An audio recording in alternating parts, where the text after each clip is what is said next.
안녕하세요. 오늘은 우리 감사를 막는 주범에 대해서 한번 이야기를 나눠볼까 합니다. 무엇이 우리들이 감사하는데 방해가 되는가?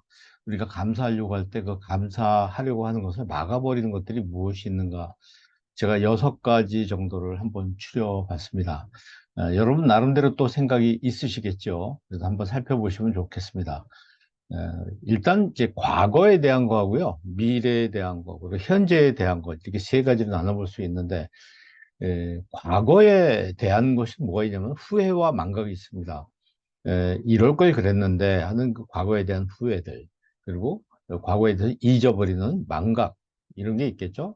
또 현재에서는 비교 의식이 있습니다. 비교라는 것은 이제 나와 다른 사람, 또 내가 가진 것과 다른 사람, 뭐 이런 것을 비교하는 것이고요.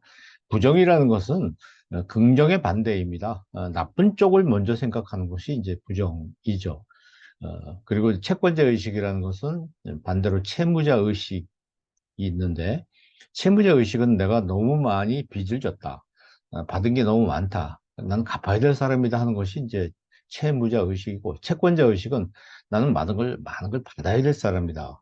나는 받을 게 있는 사람이다. 그러니까 이 사람의 경우에는 많은 결핍을 느끼지 않습니까? 그래서 지난 시간에 여러분께 한번 말씀드렸었는데, 어떤 고수, 중수, 하수, 감사의 고수, 중수, 하수가 있는데, 그 밑에 이제 감맹이라는 게 있다는 거죠. 감맹. 이 사람들은 감사를 찾지 못하는 것입니다. 이런 사람일수록 채권자 의식에 사로잡혀 있습니다. 이 세상의 모든 것은 나를 위해서 존재한다는 그런 생각이겠죠. 그리고 미래에 대해서는 이제 염려입니다. 미래에 대해서 염려하는 것, 걱정하고 염려하는 것. 이런 것들이 우리들이 감사할 때마다 이렇게 튀어나와 가지고 그 감사하려고 하는 마음을 이렇게 막아버리는 그런 경향이 있습니다. 조금 더 구체적으로 살펴볼까요? 네. 이 사람은 올림픽 때 은메달을 땄습니다. 금메달 따지 못한 것 때문에 화가 나서 그 은메달 주머니에다 넣고 시상식에서 메달을 달지 않았습니다. 굉장히 비난을 많이 받았는데요. 비교 의식은 이런 것입니다. 이런 것이 바로 비교 의식이죠. 자, 호떡집 이야기 아시나요? 어느 추운 겨울날 호떡을 팔고 있는 아주머니, 어린아이 뒤에 업고 등에 업고, 그래서 지나가던 신사가 아주 딱해서 들어가서 1,000원어치를 팔아줬습니다. 다음 날에도 그 다음 날에도 매일매일 팔아줬다는 겁니다. 자, 그래서 이제 어느 날 또 보니까 집에 호떡이 너무 많아서 호떡을 다 먹을 수가 없기 때문에 그냥 1,000원만 주고 이렇게 왔습니다. 자, 그런데 어느 날 에, 천을 주고 돌아서려는데 뒤에서 부릅니다. 저 손님 하고 부르더니 호떡값이 1,300원으로 올랐습니다. 이렇게 말하더라는 것입니다. 여러분, 우리가 뭔가를 많이 받으면 권리로 생각하기가 쉽습니다. 반복적으로 많은 것을 받게 되면 권리로. 그러니까 우리 아이들도 부모님한테 마치 무엇을 맡긴 것처럼 요구하는 경우가 많이 있지 않습니까? 특히 어린아이일수록 그런 것이죠. 근데 어른이 돼서도 그런 의식을 갖는다면 우리는 그 사람을 성숙한 사람이라고 볼 수가 없습니다. 또 비슷한 이야기가 하나 있죠. 어떤 청년이 이사를 갔는데 이렇게 에, 아르바이트 하는 청년이었습니다. 퇴근하고 이렇게 나오는데 그 길가에 자기 집으로 향하는 그 길의 과정에 어떤 분이 할머니가 페이지를 이렇게 싣고 리어카에 끌고 가고 있습니다. 그래서 그 할머니를 도와줬습니다. 그러면서 무척 안 됐기 때문에 고향 생각도 나고 그래서 10,000원짜리 한 장을 드렸어요. 자, 그 다음날 이렇게 보니까 이 친구가 퇴근하는 시간에 그 할머니가 거기 또 만난 거예요. 그래 또 10,000원을 드렸어요.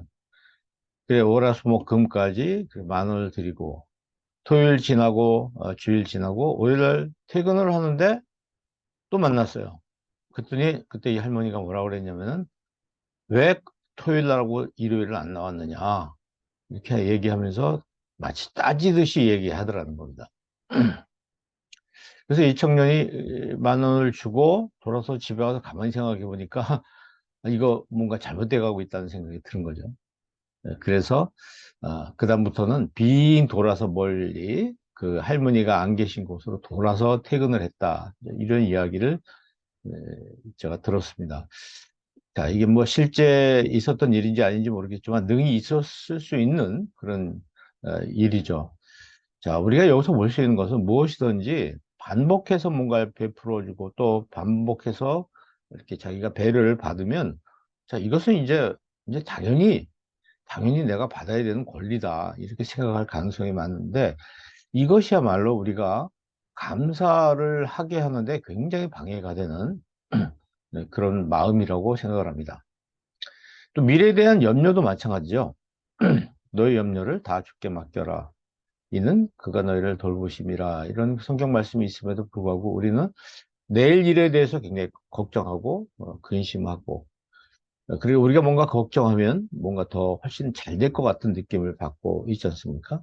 그러니까 걱정하는 것 자체가 굉장히 좋은 것으로 생각하고 있지만, 사실은 신앙적으로 봤을 때 우리가 하나님께 모든 것을 맡기지 못하고 걱정함으로써 그 문제를 해결하려고 한다는 자체가, 어떤 그 분은 이걸 불신이다 이렇게 얘기를 하더군요. 어쨌든 우리가 미래에 대해서 염려하는 것은 우리 신앙과는 좀 거리가 멀다. 어, 저도 이 염려를 많이 하고 준비를 많이 하는 편인데, 다시 한번 생각해 보게 됩니다. 예, 팁의 속담 중에 걱정을 해서 걱정이 없어지면 걱정이 없겠네 이런 말이 있는데 좀 우습긴 하지만, 어쨌든 너무 혼자 많은 것을 고민하고 이런 것은 좋은 태도가 아니고, 그랬을 경우에는 우울해지는 것이고요. 좀 기쁨이 사라질 수밖에 없습니다. 그래서 저는 이 염려하고 걱정하는 것을 어떻게 잘 그 해결하고 또 하나님께 이것을 다 맡기는 그런 신앙 훈련이 저도 여러분도 필요한 것 같습니다. 다음에 이제 부정적인 생각이죠. 컵에 물이 반밖에 없다, 반이나 있다 하는 것이 바로 거기에 해당되는 것이고요. 뭐뭐 때문에 뭐뭐 어떠하다, 뭐뭐 덕분에 잘 됐다 했을 때 우리가 같은 값이면 덕분에라는 말을 많이 쓰는 것이 좋습니다. 그래서 이런 부정적인 생각을 가지면 본인이 신체적으로 굉장히 나빠질 뿐만 아니라 다른 사람들에게 부정적인 영향을 미쳐서 그 사람도 신체적으로 나쁜 영향을 받게 된다는 것입니다. 학자들에 따라서는 약 6년 정도나 그 수명이 짧아진다고 하거든요. 그래서 우리는 이 반대되는 건, 부정의 반대가 긍정이잖아요. 좋은 생각을 갖는 것. 예. 그리고 이 부정적인 생각은 굉장히 전염이 잘 된다는 거예요. 그래서 우리가 좀 더 긍정적인 생각을 해야 비로소 감사라는 그 마음이 그지 우리 마음속에 고이기 시작한다. 이런 이야기이죠. 또 이제 과거에 대해서는 망각이라는 것이 있습니다. 잊어버리는 것이죠. 서운함은 뭐에 새기느냐? 물에 새겨라. 물에 새기면 다 지워지잖아요. 은혜는 돌에 새겨라. 그렇습니다. 그래서 이제 이걸 우리가 뭐 깊이 깊이 잊지 않도록 새기기 위해서 감사 일기를 쓰자. 이런 말씀을 강조를 하는 것이죠. 그 다음에 후회죠. 습관적 후회. 뭔가 이제 지난 일에 대해서 자꾸 그 생각하는 것입니다. 과거지향적인 것이죠. 우리가 과거에 대해서 뭔가 후회한다고 해서 지금 뭐가 잘 될 것이냐. 후회라는 것과 반성은 굉장히 다른 것이거든요.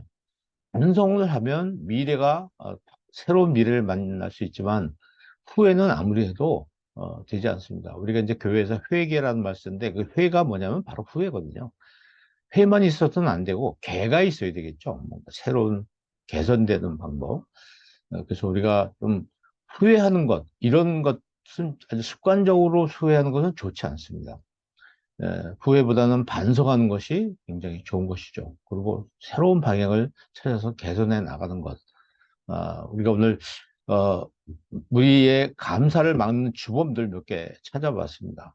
주범들 중에서 과거에 관한 것은 후회와 망각이 있다고 말씀드렸고요.